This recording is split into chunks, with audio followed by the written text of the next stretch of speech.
नमस्कार दोस्तों, मैं वैभव त्रिपाठी आप सभी का स्वागत करता हूं बीएचयू वर्ल्ड के इस ऑनलाइन लर्निंग प्लेटफॉर्म पर। दोस्तों, जैसा कि आप लोग जानते हैं कि रैंक बूस्टर सीरीज के अंतर्गत हम लोग 5 इंपॉर्टेंट क्वेश्चंस डेली डिस्कस करते हैं।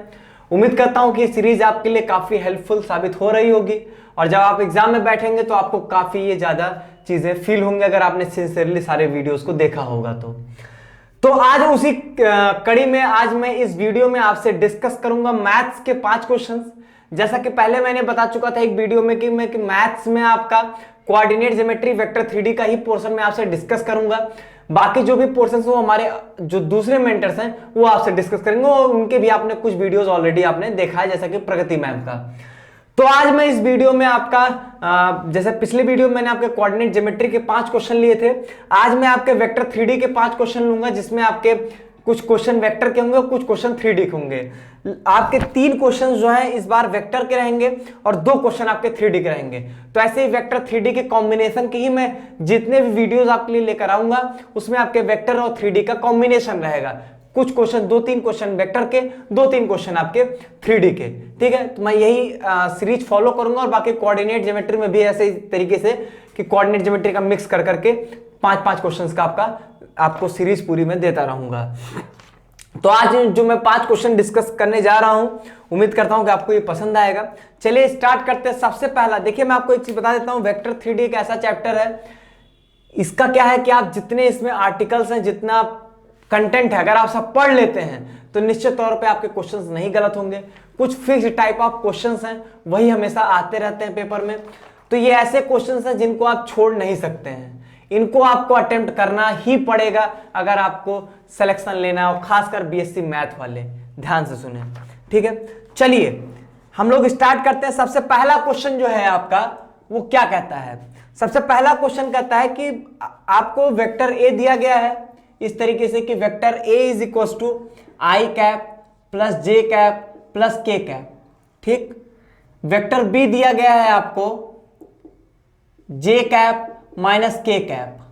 ठीक, और फिर कह रहा है कि आपको एक वेक्टर सी फाइंड करना है। ठीक है, वेक्टर सी फाइंड करना है। इस तरीके से कुछ कंडीशंस दी गई हैं इनके करस्पॉन्डिंग। वो क्या दिया गया है कि vector A cross vector C is equal to vector B, vector A dot vector C is equal to 3। इस तरीके से इन्होंने 2 कंडीशंस दिया है और पूछा है कि वेक्टर सी की वैल्यू क्या आएगी। ठीक है, उसके करस्पॉन्डिंग आपको 4 ऑप्शंस मिल जाएंगे और फिर आपको एक चूज करना पड़ेगा। तो आपको वेक्टर सी निकालना है और ये 2 कंडीशन दी गई है। कुल मिला के आपको डॉट और क्रॉस की अगर नॉलेज होगी, डॉट प्रोडक्ट और क्रॉस प्रोडक्ट की, तो निश्चित तौर पे आपसे क्वेश्चन हो जाएगा। बेहद ही आसान क्वेश्चन है क्योंकि डॉट क्रॉस का जो नॉलेज होती है वो हम लोग फिजिक्स में भी लिए होते हैं। ठीक है, बहुत ही सिंपल होता है। जो नहीं भी जानते होंगे टेंशन मत लीजिए, अभी यहां पर आप सीख जाएंगे इस चीज को। तो सबसे पहले अगर मुझे वेक्टर सी निकालना है तो मैं इसको मान लेता हूं कि P I cap plus Q J cap plus R K cap. ठीक है, सब स्मॉल ही लेके चलते हैं। ठीक है, P I cap plus Q J cap plus R K cap, यही हम लोग वेक्टर मान लेते हैं, यही वेक्टर हम लोग निकाल लेंगे। पी क्यू और आर की वैल्यू निकाल लेंगे तो आ जाएगा वेक्टर सी। तो जो जो कंडीशन दिया गया रखते चले जाइए, क्वेश्चन आपका हो जाएगा अपने आप ही, कुछ करना ही नहीं है। इसने कहा है ए क्रॉस सी, तो वेक्टर ए आपको क्या दिया गया है? I cap plus J cap plus K cap cross vector C क्या दिया गया है आपका? P I cap Q J cap plus R K cap. ठीक है, इस तरीके से आपको दिया गया ए क्रॉस सी। अब इसमें आपको ये पता होना चाहिए कि हम लोग क्रॉस प्रोडक्ट कैसे निकालते हैं। कैसे निकालते हैं? डिटर्मिनेंट के मेथड से निकालते हैं। क्या करते हैं उसमें? पहले आई जे के इस तरीके से लिख लेंगे। ठीक है, फिर जिन 2 वेक्टर्स का प्रोडक्ट आप करने जा रहे हो उनके जो आई जे के कोफिशिएंट्स वही आप लिख दो। सबसे पहला वाला वेक्टर कौन सा है?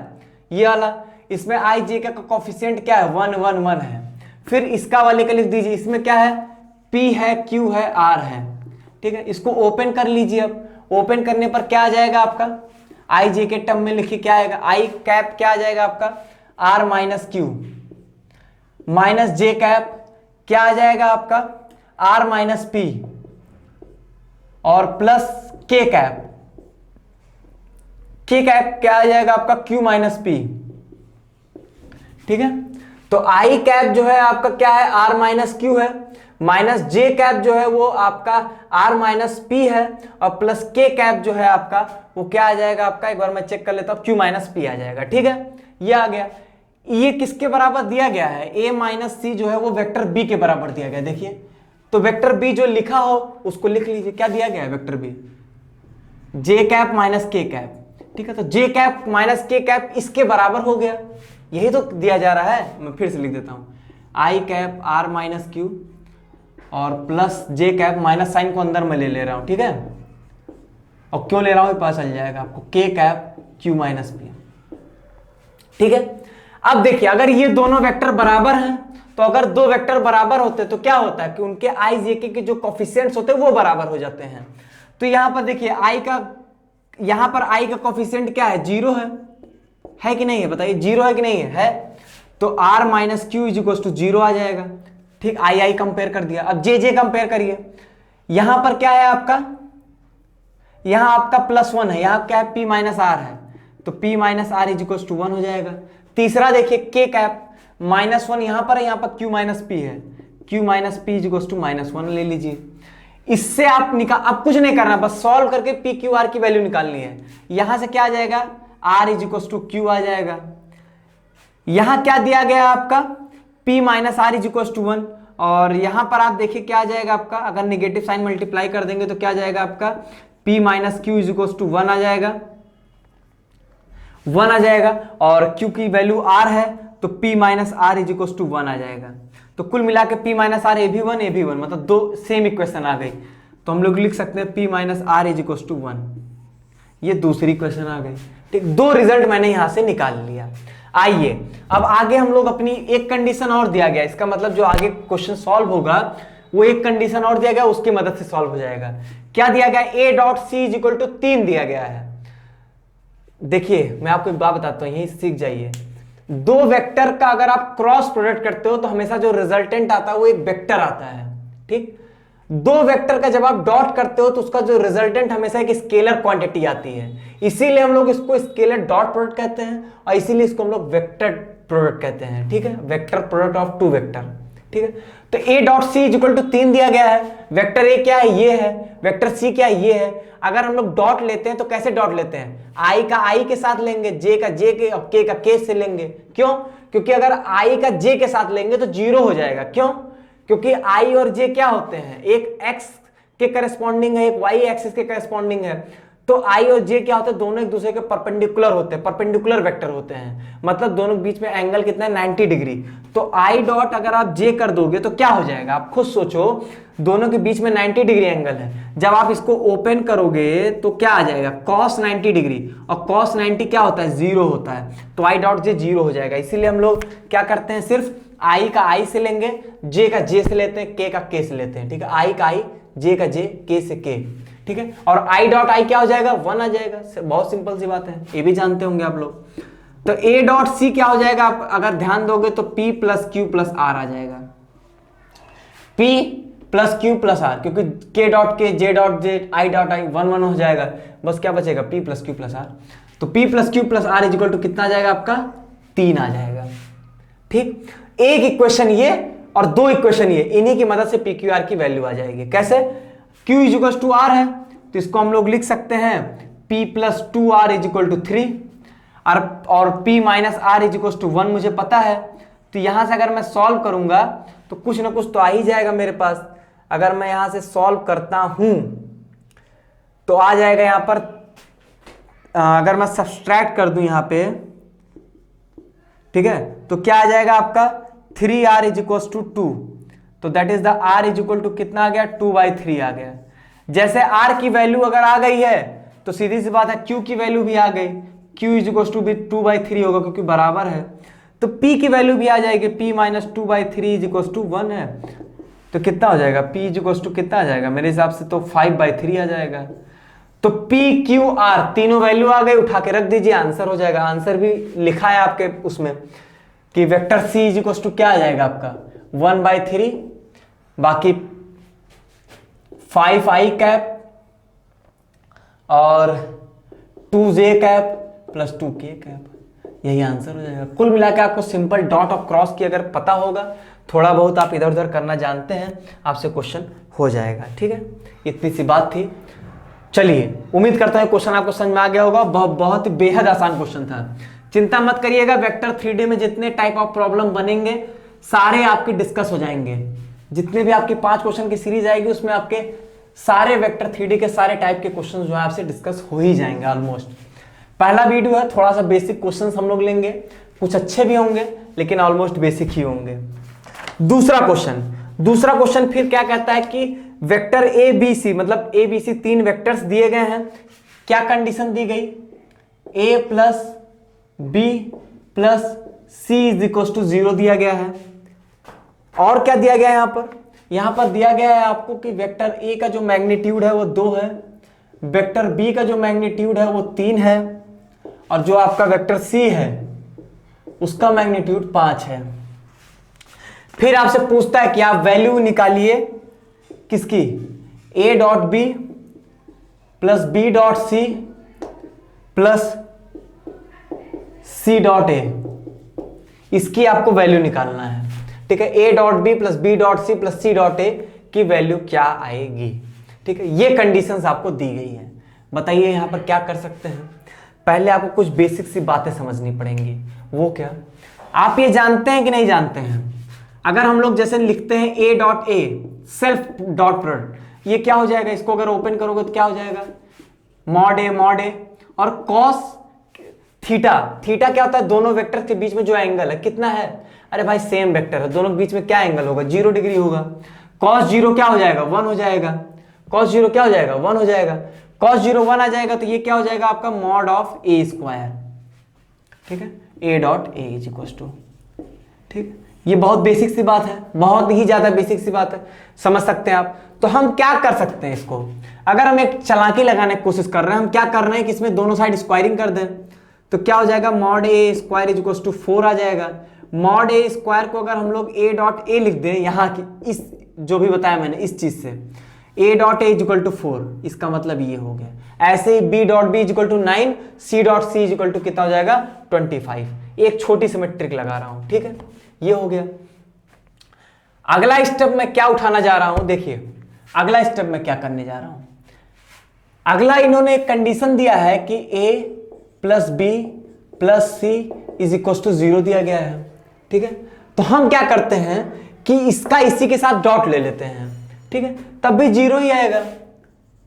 a plus B plus C dot a plus B plus C, मतलब इसी के साथ मैंने इसका डॉट ले लिया। ठीक है, तो इसको मैं मिटा देता हूं थोड़ा सा, लेकिन या तो आपका क्वेश्चन ही हो जाएगा, तो आप देख लीजिएगा सीट में आप। ठीक है, मैं मिटा देता हूं, सामने लिखने में ज्यादा सही रहेगा। ठीक, तो मैंने क्या किया यहां पर? डॉट प्रोडक्ट ले लिया इसी के साथ, तो इसकी वैल्यू क्या आएगी? 0 ही आएगी। अब इसको मैं ओपन करके देखता हूं कि क्या है ये। ठीक है, क्या आएगा आपका? a डॉट ए आएगा प्लस a डॉट, अब देखिए क्या डॉट कैसे लेते हैं आप? a dot A dot B a dot C, b dot A B dot B B dot C, इस तरीके से लेते चले जाइए। ठीक है, तो a dot B plus a dot C plus b dot A plus b dot B plus b dot C plus, अब c से लीजिए c dot A plus c dot B plus c dot C is equal to 0। ठीक, अब देखिए a dot ए, अभी मैंने बताया था ना कि a डॉट ए क्या हो जाएगा आपका? मॉड ए स्क्वायर हो जाएगा, और mod A mod B mod सी की वैल्यू दी गई है। ठीक है, तो मॉड ए स्क्वायर। ठीक है, और एक चीज और देखिए आप, यहां पर a डॉट बी है, b डॉट ए है, a डॉट सी है, c डॉट ए है। ऐसे ही आपका देखेंगे अगर आप b dot C c dot B है। ठीक है, तो एक बात बताइए, क्या आपको ये पता है जो स्केलर प्रोडक्ट होता है या जो आपका ये डॉट प्रोडक्ट होता है, ये क्या कम्यूटेटिव लॉ को फॉलो करता है कि a dot B is equal to B dot A होगा? अब भाई क्यों नहीं होगा? अरे mod A mod B cos theta, A भी आपका क्या हो जाएगा? Mod B mod A cos theta. अंतर क्या है? कोई अंतर नहीं, सेम है। तो A dot B dot A के बराबर होता है, कम्यूटेटिव लॉ को फॉलो करता है। ठीक है, क्रॉस नहीं फॉलो करता, याद रखिएगा क्रॉस नहीं फॉलो करता। ठीक, तो क्या करना क्या हमें, A dot B dot A dot C dot A, और ये सब सेम सेम होगा, जोड़ दीजिए इनको, तो क्या आ जाएगा, twice of A dot B plus B dot C plus C dot A, ये हो जाएगा। और प्लस ऐसे ही मॉड बी का स्क्वायर आ जाएगा यहां से, और सी का स्क्वायर यहां से आ जाएगा। ठीक है, अब मेरे हिसाब से आपके लिए सब क्लियर हो गया। मॉड ए की वैल्यू आपको पता थी, मॉड बी की वैल्यू आपको पता है, मॉड सी की वैल्यू पता है। ठीक है, क्वेश्चन में देख लीजिए आपको क्या वैल्यू दी गई है, 2 3 5, मतलब 4 प्लस 9 और प्लस 25, ये हो गया, प्लस 2 टाइम्स इसकी वैल्यू आपको निकालनी है, x इज इक्वल टू 0, यहां से x की वैल्यू आप निकाल लोगे, -19 आ जाएगी। ठीक है, तो देखिए इस क्वेश्चन में क्या था, अगर आप प्रोसेस देखने जाएंगे सीधे तो क्वेश्चन बहुत सिंपल लगेगा।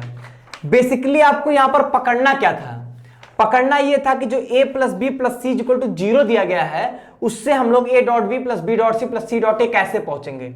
ये कैसे पहुंचेंगे मैं आपको बताऊं, अगर आपको बेसिक सा पता होता ना कि a प्लस बी प्लस सी का सिंपल होल स्क्वायर क्या होता है, क्या होता है बताइए, क्या आप इसको नहीं पढ़े, A square plus B square plus C square plus twice of A B plus B C plus C A, क्या आपने ये नहीं पढ़ा आइडेंटिटी बचपन में, बस वही आइडेंटिटी सेम है, बस यहां पर इन्होंने क्या किया कि इसको वेक्टर बना दिया कि vector A vector B vector C, उसी का डॉट ले लिया। डॉट लेने पर क्या होता है, अभी मैंने बताया था अगर आप सेल्फ डॉट प्रोडक्ट लेते हो तो क्या बन जाता है, mod A square. Simple C property का इसने यूज किया है, तो थोड़ा सा आपको चीजों को लिंक करना पड़ेगा, तभी आपका यहां पर हो पाएगा। तो अब आइए, अब हम लोग अपना तीसरा क्वेश्चन देखते हैं। तीसरा क्वेश्चन आपका कहता है कि इसमें इन्होंने 3 वेक्टर्स दिए हैं और कहा है कि अगर तीनों वेक्टर्स को प्लेनर वेक्टर्स हैं तो ये बताइए कि लैम्डा की वैल्यू क्या आएगी। तो पहले हम देख लेते हैं कि 3 वेक्टर्स दिए क्या गए हैं। देखिए 3 वेक्टर्स आपको दिए गए हैं, 2i कैप माइनस जे कैप प्लस के कैप। दूसरा वेक्टर आपको दिया गया है i cap plus 2j cap minus 3k cap, और तीसरा दिया गया है 3i कैप प्लस लैम्डा जे कैप, इसी लैम्डा की आपको वैल्यू निकालनी है, प्लस 5k कैप। कहता है कि आपको यहां पर ये दे दिया गया कि ये तीनों क्या है, आपके कोप्लेनर वेक्टर्स हैं। ठीक है, तो आपको ये बताना है कि लैम्डा की वैल्यू क्या होगी। देखिए क्वेश्चन बहुत ही आसान है, सीधा सीधा आपको एक कंडीशन पता होनी चाहिए, तभी ये क्वेश्चन आपसे हो पाएगा।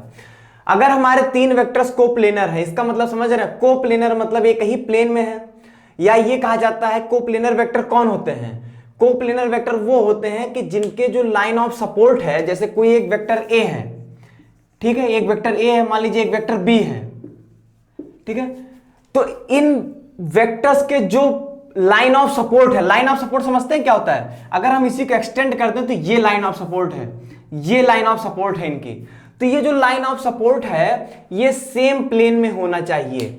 ये 2 वेक्टर्स हमारे कोप्लेनर तभी होंगे जब इनके लाइन ऑफ सपोर्ट जो होंगे वो सेम ही प्लेन में होंगे।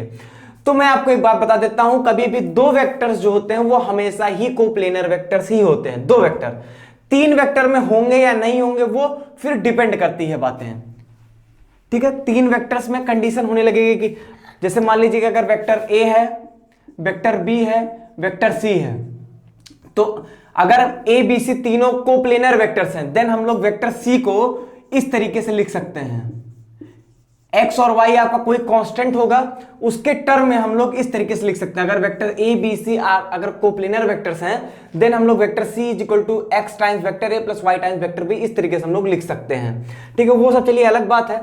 यहां पर हमारा क्वेश्चन कैसे होगा, यहां के लिए आपको सबसे पहले scalar triple product, scalar triple product की जानकारी होनी चाहिए, और वहां से आपको एक कंडीशन पता होना चाहिए कि अगर 3 वेक्टर्स को प्लेनर होते हैं तो उनका स्केलर ट्रिपल प्रोडक्ट जो होता है वो 0 के बराबर होता है, that is A dot B cross C. इसको हम लोग क्या कहते हैं, this is called the 3 vectors का scalar product, scalar triple product. कैसे, यहां पर बी और बी क्रॉस सी जो रिजल्टेंट होगा वो क्या होगा, एक वेक्टर क्वांटिटी आती है, ठीक, एक वेक्टर क्वांटिटी है और एक आपका ए भी एक वेक्टर क्वांटिटी है। तो वेक्टर का वेक्टर से अगर हम लोग डॉट प्रोडक्ट लेंगे तो हमें रिजल्टेंट क्या मिलेगा, कि स्केलर मिलेगा। इसीलिए इसका नाम क्या होगा, स्केलर ट्रिपल प्रोडक्ट, क्योंकि इसमें 3 वेक्टर इन्वॉल्व हैं। ठीक है, तो ये जो होता है ये 0 के बराबर होता है अगर हमारे if A B and C are coplanar.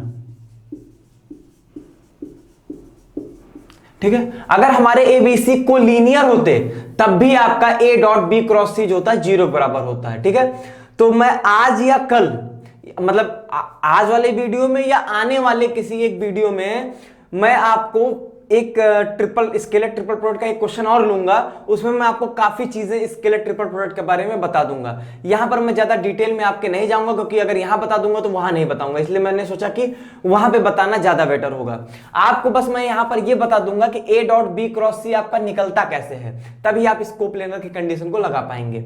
देखिए, अगर मान लीजिए 3 वेक्टर्स दिए गए हैं आपको, यहां पर साइड में देख लीजिए कि जैसे कि अगर आपको ये दिया गया है कि vector A is equal to दे दिया गया A1 I cap plus A2 J cap plus A3 K cap. ऐसे आपको वेक्टर B दे दिया गया, मान लीजिए B1 I cap plus B2 J cap plus B3 K cap.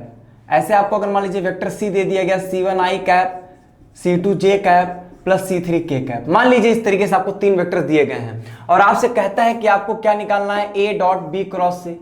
एक तो तरीका ये होगा कि आप क्या करेंगे, बी क्रॉस सी निकाल लेंगे डिटरमिनेंट मेथड से, सब लोग जानते हैं। और पिछले वीडियो में मैंने इसी वीडियो में आपसे क्रॉस प्रोडक्ट निकालना आपको सिखाया भी था, तो वैसे आप यूज कर लीजिए। बी क्रॉस सी निकाल लेंगे, फिर ए से डॉट भी ले लेंगे, क्योंकि आपको डॉट प्रोडक्ट निकालना भी आता है, वो भी मैंने इस वीडियो में बताया है आपको। ठीक है, तो अगर आप करना चाहें तो एक ये मैनुअल प्रोसेस है, लेकिन अगर इसका डायरेक्ट रिजल्ट देखना चाहते हैं तो रिजल्ट क्या आता है, 3 वेक्टर जो लाइन से लिखे गए आपके ए बी सी, आपको क्या करना, तीनों के जो आई जे के कोफिशिएंट्स हैं उनका डिटरमिनेंट बना दीजिए। A1 A2 A3, B1 B2 B3 और C1 C2 C3। इस तरीके से आप डिटरमिनेंट बना सकते हैं। और फिर जो कंडीशन दी गई है, अगर कोप्लेनर है तो 0 के बराबर करना है, 0 बराबर कर दीजिए। मेरे हिसाब से सारी वैल्यूज रखेंगे, सिर्फ लैम्डा अननोन रहेगा, डिटरमिनेंट सॉल्व करेंगे, लैम्डा की वैल्यू आसानी से आ जानी चाहिए। ठीक है, और इसी स्केलर ट्रिपल प्रोडक्ट को हम लोग बॉक्स प्रोडक्ट के तरीके से भी लिखते हैं, मतलब बॉक्स में भी लिख सकते हैं ए बी सी इस तरीके से। या तो वेक्टर लगाना हो लगा लीजिए, नहीं लगाना तब भी मत लगाइए, कोई उससे फर्क नहीं पड़ेगा। ठीक है, अंडरस्टूड होती है चीजें कि ये जो रिप्रेजेंट करता है ये स्केलर ट्रिपल प्रोडक्ट को ही रिप्रेजेंट करता है। ठीक है, और मैं आपको ये भी बता दूं, जो स्केलर ट्रिपल प्रोडक्ट का जो मैग्नीट्यूड होता है वो वॉल्यूम ऑफ पैरेललोपाइप्ड को रिप्रेजेंट करता है। ठीक है, वॉल्यूम ऑफ पैरेललोपाइप्ड को रिप्रेजेंट करता है। ठीक है, ये सब कुछ एक्स्ट्रा नॉलेज हो गई आपको। बाकी मैं डिटेल में स्केलर ट्रिपल प्रोडक्ट आपसे अगले वीडियो में क्वेश्चंस के माध्यम के आपको थ्रू में पूरा उसका डिस्कशन करूंगा। ठीक है, तो यहां पर बस कुछ करना नहीं है, जो मैंने बताया यही आप यहां पर यूज कर लीजिए, रख लीजिए। तो मेरे हिसाब से आ जाएगा 2 - 1 1 और 1 2 - 3 आ जाएगा और 3 लैम्डा 5 आ जाएगा। इसको 0 बराबर कर दीजिए। मेरे हिसाब से डिटरमिनेंट एक्सपैंड करना सब लोग जानते हैं। यहां से लैम्डा की वैल्यू एक ही अननोन है, जैसे ही एक्सपैंड करेंगे आसानी से आपकी वैल्यू यहां से आ जाएगी। मेरे हिसाब से किसी को दिक्कत नहीं होनी चाहिए। मैं आपको यहां पर आंसर बता देता हूं कि आंसर क्या आएगा, बाकी आप लोग खुद से निकालिएगा। लैम्डा की यहां पर वैल्यू आ रही है 4। ठीक है, आप खुद से निकालिएगा, लेकिन निकालिएगा जरूर। ठीक है, कैलकुलेशन खुद से करेंगे तभी आपका सही रहेगा, क्योंकि आपको एग्जाम में खुद ही कैलकुलेशन करना पड़ेगा, कोई दूसरा आपका कैलकुलेशन करना नहीं आएगा। और आप ये सोचेंगे कि हम लोग उसकी अलग से कभी प्रैक्टिस कर लेंगे, तो ऐसा कभी नहीं होता। हम लोग कैलकुलेशन उस समय इसीलिए टालते हैं क्योंकि हमारा मन ही नहीं कहता कैलकुलेशन करने का, इसलिए उसको हम लोग आगे के लिए टाल देते हैं। लेकिन ऐसा कुछ होता नहीं, आगे जाके आप कभी कैलकुलेशन नहीं सीखते। कुछ चीजें होती हैं जो हम लोग डेली बेसिस पे सीखते हैं, ऐसा कभी नहीं होता। हर चीज का कोई एक स्पेशल टाइम नहीं होता है। हाँ, कुछ स्पेशल चीजें जिनके लिए स्पेशल पर्टिकुलर टाइम निकलता है, उसमें प्रैक्टिस कर सकते हैं। लेकिन हर एक चीज आप उसको किसी एक सोचेंगे कि एक particular set of time, confined time में ही सीखूंगा करूंगा, ऐसा नहीं होता है। कुछ चीजें हम डेली बेसिस पे सीखते हैं, तो वही चीजें होती हैं कैलकुलेशन, डेली बेसिस पे करेंगे तभी आपको फायदा होगा। ठीक है, तो उम्मीद करता हूं आपको ये चीज समझ में आ गया होगा। इसको नोट कर लीजिए ताकि हम लोग आगे के अपने 2 क्वेश्चन जो हैं वो सॉल्व कर पाए। चलिए, आगे के जो 2 क्वेश्चन है, 3 क्वेश्चन तो वेक्टर से ही हो गए, आगे के 2 क्वेश्चन मैं आपका लूंगा 3D से और 3D में देखिए बहुत सिंपल चैप्टर है, कुछ नहीं करना होता है, जितने आर्टिकल्स होते हैं इसमें आपको उन्हीं को पढ़ना है, कुछ टाइप ऑफ प्रॉब्लम्स होती है उन्हीं को कर लीजिए, आर्टिकल पढ़ लेंगे, थोड़ा टाइप ऑफ प्रॉब्लम कर लेंगे, चैप्टर खत्म है। 2 से 3 क्वेश्चन आपके पेपर में मिल जाएगा। बीएससी मैथ वालों को 1 आध क्वेश्चन आपके बीएससी एजी में मिल जाएगा, 1 से 2 क्वेश्चन सही कर देंगे, तुरंत सही कर देंगे बहुत आसानी से। क्वेश्चन क्या है हमारा, 4th क्वेश्चन है हमारा। ये क्या कहता है क्वेश्चन, कहता है कि आपको एक प्लेन की इक्वेशन निकालनी है जो कि 2 पॉइंट से पास कर रहा है। पॉइंट्स क्या दिए गए हैं, -1 1 1 और एंड 1 -1 1। ठीक है, इस तरीके से 2 पॉइंट्स दिए गए हैं और ये कह रहा है कि एक ऐसे प्लेन की इक्वेशन निकालना जो इन 2 पॉइंट से पास कर रहे हैं and perpendicular to this plane, और इस प्लेन के परपेंडिकुलर है। किस प्लेन के, perpendicular to plane x + 2y + 2z = 7। जानते हैं ऐसे क्वेश्चंस में कुछ नहीं करना है, आपको बस मतलब समझना है कि क्वेश्चन कह क्या रहा है। जो क्वेश्चन कह रहा है उसका जो मतलब है उसको आप न्यूमेरिकल के फॉर्म में रिप्रेजेंट करते चले जाइए, सिंपल इक्वेशन सॉल्विंग करनी पड़ेगी, आंसर आपका आ जाएगा। देखिए मैं आपको दिखाता हूं। सबसे पहले आपको यह पता होना चाहिए कि हम लोग जो प्लेन की इक्वेशन लेते हैं, मान लीजिए प्लेन की इक्वेशन हम ले लेते हैं ax + by + cz + d = 0, जिसमें आपका जो a b और c है ये प्लेन के नॉर्मल का डायरेक्शन रेशियो है। क्या है, क्या कहा मैंने कि जो आपका a b c है ये आपके प्लेन के नॉर्मल का डायरेक्शन रेशियो है, d आपका एक कांस्टेंट है। ठीक है, ये होती है हमारे प्लेन की इक्वेशन। अगर हम कहते हैं कि हमारा प्लेन किसी एक पॉइंट से पास कर रहा है तो हम इक्वेशन कैसे लिखते हैं, पहले आपको यही बेसिक नॉलेज होनी चाहिए कि हम लोग लिखते कैसे हैं। तो अगर मान लीजिए हमारा प्लेन किसी पॉइंट हम मान लेते हैं जनरल x1 y1 z1 से पास कर रहा है, तो हम लोग लिख सकते हैं भाई, सेटिस्फाई कर देंगे उस पॉइंट को। अगर कोई प्लेन किसी एक पॉइंट x1 y1 z1 से पास कर रहा है तो वो पॉइंट उसमें सेटिस्फाई कर सकते हैं, कर दीजिए। तो इक्वेशन निकालने चाहेंगे तो क्या करिए, इसको सब्सट्रैक्ट कर दीजिए। आप सब्सट्रैक्ट कर देंगे तो क्या आ जाएगा, a × x - x1 + b × y - y1 + c × z - z1। एक खास बात, हमारे ऑनलाइन क्लास के स्टूडेंट जितने भी देख रहे होंगे, मैं निश्चित तौर पे आपसे वादा करता हूं कि आप जो भी क्वेश्चन यहाँ देख रहे होंगे आप कहते होंगे कि अरे सर ये तो हो जाएगा हमसे, अरे सर ये तुरंत हो जाएगा। ऐसे ही आप पेपर में जब बैठेंगे तब भी आप यही कहेंगे, सर ये तो हो जा रहा है, ये तो बहुत आसानी से हो जा रहा है, जिन लोगों ने सिंसियरली पढ़ाई किया है। ठीक है, अब देखिए यहाँ पर आप क्या करेंगे, ये आपकी इक्वेशन आ गई ऐसे प्लेन की जो किसी एक पॉइंट x1 y1 z1 से पास कर रहा है। ठीक है, तो x1 y1 z1 क्या है, उसको अगर हम लोग पुट कर दें तो क्या आ जाएगा, a × x + 1 + b × y - 1 + c × z - 1। ये आ गया हमारा ऐसे प्लेन की इक्वेशन जो कि -1 1 और 1 से पास कर रहा है। फिर कह रहा है कि ये प्लेन इस पॉइंट से भी पास कर रहा है, तो ये पॉइंट भी तो सेटिस्फाई करेगा। अगर इस पॉइंट से भी पास कर रहा है तो ये पॉइंट भी इक्वेशन में सेटिस्फाई करेगा। रख दीजिए 2 -2b और z की जगह पर 1 रखेंगे तो 1 - 1 0 हो जाएगा, तो ये इक्वेशन आ जाएगी हमारी। तो एक हमें कुछ रिजल्ट मिला, और रिजल्ट कुछ मिला क्या है, 2a - 2b = 0। तो क्या इसको हम लोग a - b = 0 नहीं लिख सकते? आप कहोगे सर बिल्कुल लिख सकते हो, कोई ऐसी दिक्कत की बात नहीं है। ठीक है, चलिए एक कंडीशन लगा लिया मैंने और मुझे एक रिजल्ट आ गया। जिसको नोट करना हो नोट कर सकते हैं। ठीक है, नोट कर लीजिए, मैं मिटा देता हूं इसको, कोई इसका मतलब नहीं था बताने का ज्यादा। तो हमें ये रिजल्ट मिल गया एक कंडीशन से। अब मैं दूसरी कंडीशन लगाऊंगा अपनी। ठीक है, और इस कंडीशन को मैं यहां पर लिख लेता हूं, a - b = 0 आ गया पहला कंडीशन। ठीक है, और दूसरा क्या दिया गया, परपेंडिकुलर टू दिस प्लेन। मैंने क्या माना था, let the equation of plane, पहले जो माना था वही लिख रहा हूं, let the equation of plane be ax + by + cz + d = 0। ठीक है, यही माना था मैंने ना। अब कह रहा है इस प्लेन के परपेंडिकुलर है, तो ये बताइए मैं इससे कंडीशन क्या निकाल सकता हूं। बहुत आसान है, पहले हम आपको बहुत बेसिक चीज बताता हूं। इसी वीडियो में मैंने एक बात बताया था कि अगर 2 वेक्टर्स हमारे परपेंडिकुलर हैं तो उनके डॉट प्रोडक्ट क्या होंगे, 0 होगा।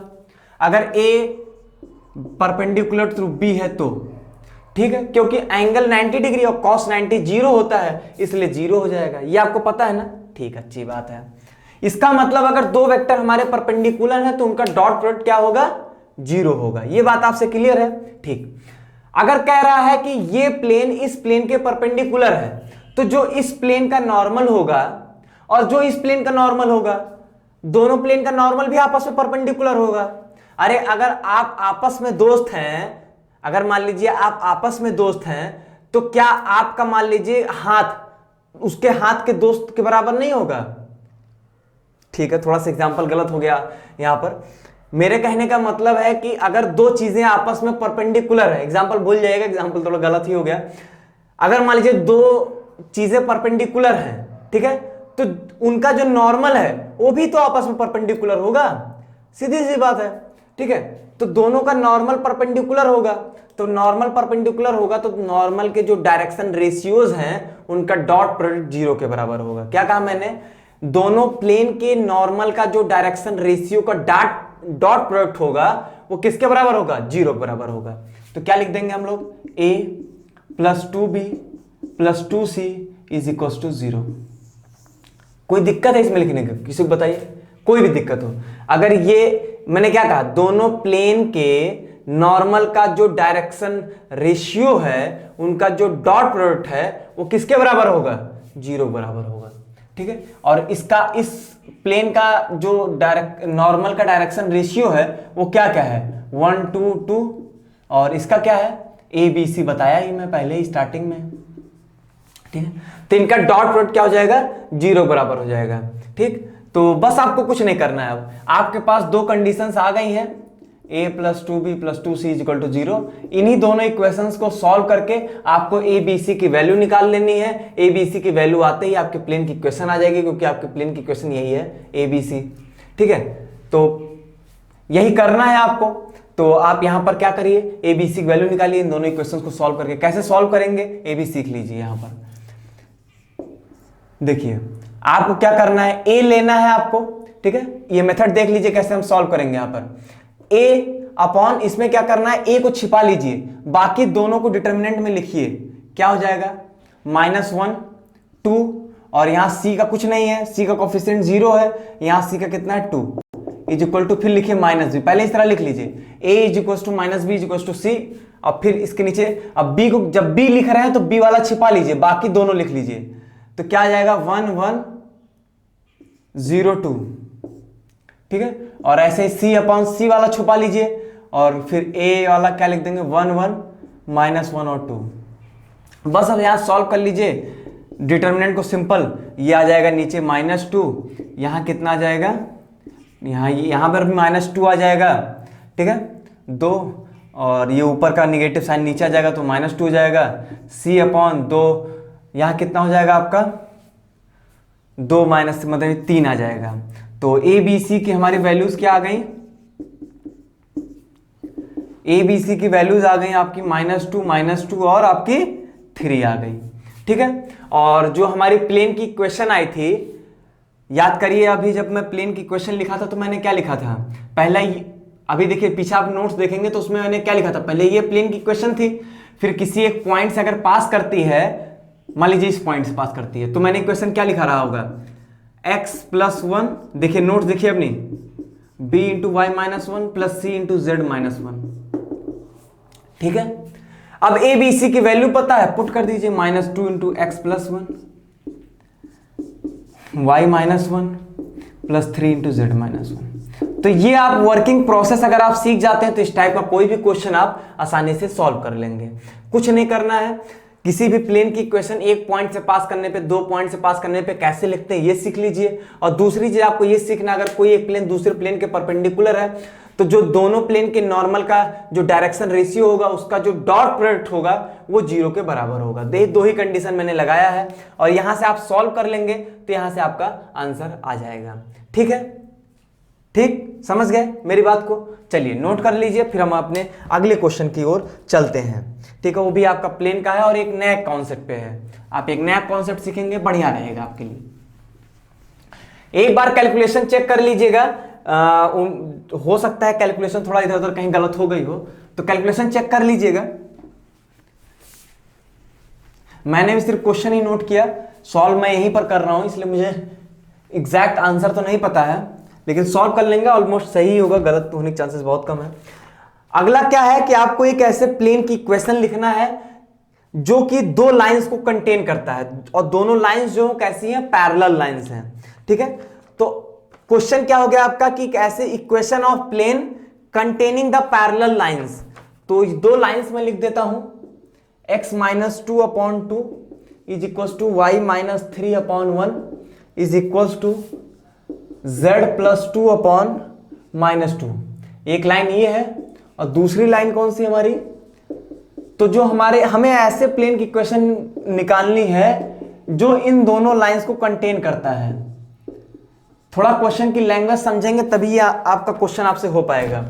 आपको क्या करना है कि एक ऐसे प्लेन की इक्वेशन लिखना है जो इन दोनों लाइंस को कंटेन करता है। दोनों लाइंस को कंटेन करने का मतलब क्या हुआ, मतलब दोनों लाइंस जो है उसी प्लेन के अंदर हैं। मान लेते हैं मैं एक जनरल ऐसे एक प्लेन ले लेता हूं, ठीक है। इस प्लेन में यही दोनों लाइंस हमारी मौजूद है, ठीक है। ये जो लाइन है आपकी, मान लेता हूं ये पहली लाइन, ये 1 वाली ये है, और ये दूसरी वाली लाइन है, ठीक है। ये पहली हो गई, ये दूसरी हो गई। ये किस पॉइंट से पास कर रही है, देखिए 2 3 -2, ठीक है। 2 3 और -2 कैसे मैंने पता क्या, क्योंकि कोई लाइन की इक्वेशन सिमेट्रिक फॉर्म में कैसे लिखते हैं, x minus x1/a equal to y minus y1/b, इस तरह लिखते हैं कि नहीं लिखते हैं। तो उसी से मैंने x1 y1 और z1 लिख लिया, ठीक। इस पॉइंट से पास कर रहा है, और ये लाइन किस पॉइंट से पास कर रही है, -3 -6 और 3, ठीक है। z minus z1, y minus y1, x minus x1। तो अगर x1 आपका -3 होगा तभी तो x प्लस 3 आएगा, ठीक है। तो -3 -6 और 3 इससे पास कर रहा है, ठीक, अच्छी बात है। और इस लाइन का डायरेक्शन रेशियो क्या है, 2 1 -2, और पैरेलल है इसलिए डायरेक्शन रेशियो क्या होगा, सेम ही होगा, और सेम है भी, ठीक है, ठीक। अब देखिए यहां पर आपको दिमाग क्या लगाना है। अगर ये प्लेन इन दोनों लाइंस को कंटेन करता है, तो जो लाइंस जिन पॉइंट से पास कर रही है, लाइन जिस पॉइंट से पास कर रही है, क्या मतलब वो पॉइंट जो है क्या प्लेन में नहीं है, बताइए। क्या प्लेन उस पॉइंट से नहीं पास कर रहा है? मैं ये नहीं बोल सकता हूं अगर ये दोनों लाइंस प्लेन के अंदर में है, ठीक है, और अगर हमारी ये लाइन इस पॉइंट से पास कर रही है, तो क्या मेरा प्लेन इस पॉइंट से नहीं पास कर रहा है? बिल्कुल पास कर रहा है। क्या मेरा प्लेन इस पॉइंट से नहीं पास कर रहा है? बिल्कुल पास कर रहा है। तो यही आपको पता, यही आप यहां पर नोट डाल के लिख लीजिए कि if a plane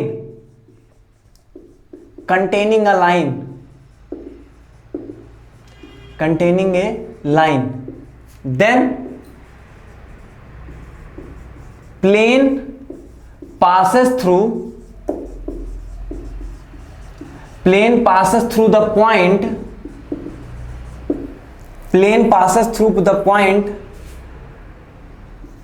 by which the line passes। मतलब लाइन जिस पॉइंट से पास कर रही है, ठीक है, उसी पॉइंट से आपका प्लेन भी पास कर रहा है। एक कंडीशन ये, और दूसरी कंडीशन क्या होगी, जो आपके प्लेन का नॉर्मल होगा, यही है आपका प्लेन का नॉर्मल। अगर ये प्लेन में मान लेता हूं बोर्ड का प्लेन है जो मैंने बनाया है, तो नॉर्मल यही होगा। नॉर्मल मतलब क्या होगा, परपेंडिकुलर। तो अगर जो प्लेन का नॉर्मल होगा, ठीक है, जो प्लेन का नॉर्मल होगा, क्या वो लाइन के परपेंडिकुलर नहीं होगा? कहिए हाँ, बिल्कुल होगा सर। जो प्लेन का नॉर्मल होगा वो लाइन के भी तो परपेंडिकुलर होगा। अगर हमारा ये बोर्ड प्लेन है, ठीक है, मान लेता हूं ये जो मेरा बोर्ड है यही मेरा प्लेन है, इसी प्लेन में लाइन है, तो जो इसका नॉर्मल होगा वो इस लाइन के भी तो नॉर्मल होगा, परपेंडिकुलर होगा। तो इस नॉर्मल का जो डायरेक्शन रेशियो होगा और जो इस लाइन का डायरेक्शन रेशियो होगा, उनका डॉट प्रोडक्ट क्या हो जाएगा, 0 हो जाएगा। तो लिख लीजिए कि डॉट प्रोडक्ट ऑफ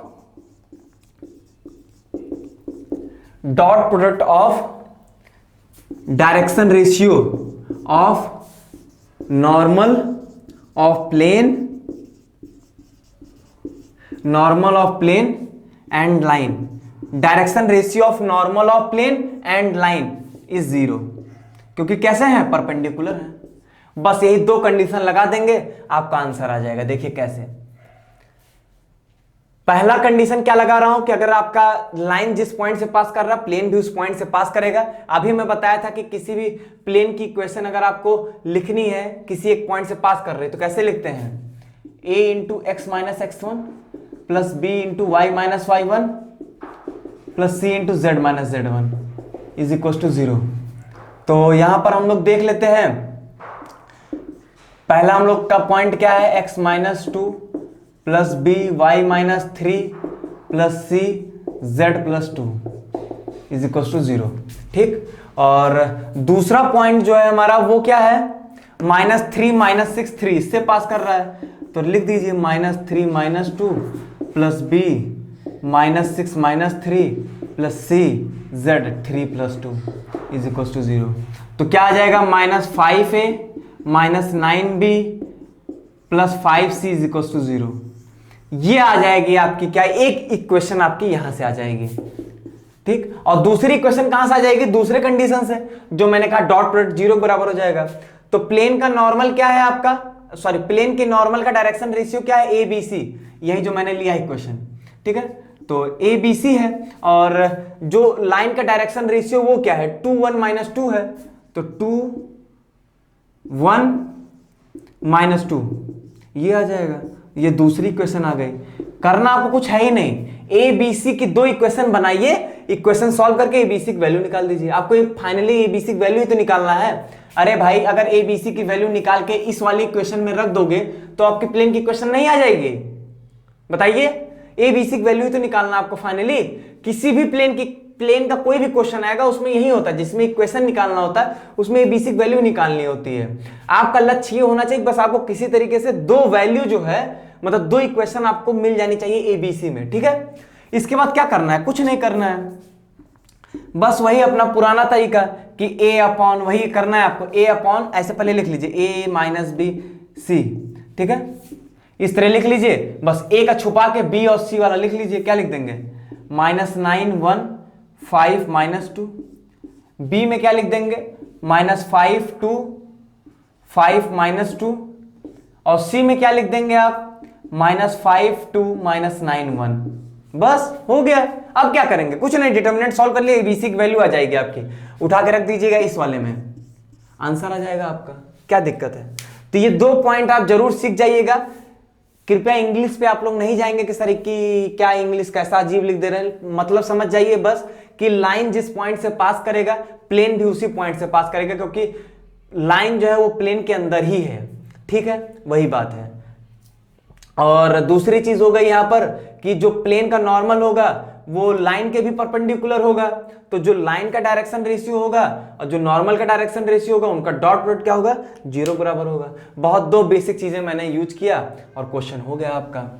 ठीक है, तो चलिए इसको आप लोग नोट कर लीजिएगा। बाकी आपके इस वीडियो में आपके 5 क्वेश्चंस टोटल कंप्लीट हो चुके हैं वेक्टर 3D के। अगला वीडियो आपको बहुत जल्द मिल जाएगा वेक्टर 3D का, उसमें भी आपके 5 क्वेश्चंस डिस्कस किए जाएंगे, जिसमें आपके वही होंगे 2-3 वेक्टर के, 2-3 3D के क्वेश्चंस आपके होंगे। ठीक है, तो ये जो रैंक बूस्टर सीरीज चल रही है 5 क्वेश्चंस की, आपको कैसी लग रही है आप कमेंट बॉक्स में जरूर बताइए। और साथ ही साथ सभी लोग जान रहे हैं इस समय कि कोरोना वायरस का कहर चल रहा है, तो आप सभी लोग मैक्सिमम प्रिकॉशंस लीजिए, सुरक्षित रहिए, अपनी फैमिली की भी सुरक्षा करिए, खुद की भी सुरक्षा करिए, और स्वस्थ रहिए, मस्त रहिए। घर में बैठकर सिर्फ पढ़ाई करिए, इधर उधर मत जाया करिए, ना किसी से मिलिए, कोई जरूरत ही नहीं। आपके पास आपका एग्जाम आने वाला, आपके पास लक्ष्य है एक, आप अपनी पढ़ाई करिए, तैयारी करिए, इधर उधर जाने की आपको कोई आवश्यकता नहीं है। तो चलिए इसी बात के साथ मैं इस वीडियो को अंत करता हूं। तो सभी लोग खुश रहिए, मस्त रहिए, यही हमारी कामना है। बहुत बहुत धन्यवाद।